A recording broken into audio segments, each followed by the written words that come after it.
Hey guys, in this video I will show you how to share lists within TickTick.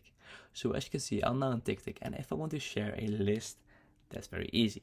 So basically, to create a list, I need to go to the left side of my screen, and here you see work, school, and private.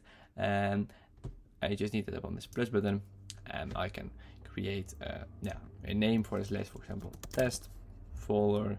I don't know, this doesn't matter at all. Just tap on save. And as you see, now I created a new list. So if I want to share this list with someone, I need to tap on it, or tap on this list with my right mouse. So tap on it, and here you see edit, pin, share, duplicate, archive, and delete. Of course, you want to tap on share right here. And what I can do is I can share this list by name or by email. For example, type test@gmail.com or .com, and when I tap on enter, there will be an invitation sent to this person, test@gmail.com, and this person can edit.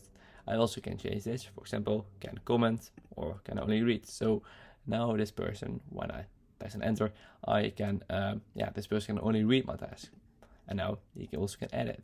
So I can also change or see all the notifications. But that's very cool. You can be really creative with this. You can create very cool lists, very useful lists when you work together with someone. So I hope this video was helpful. If so, please subscribe to the channel, and I see you in the next video. Bye bye.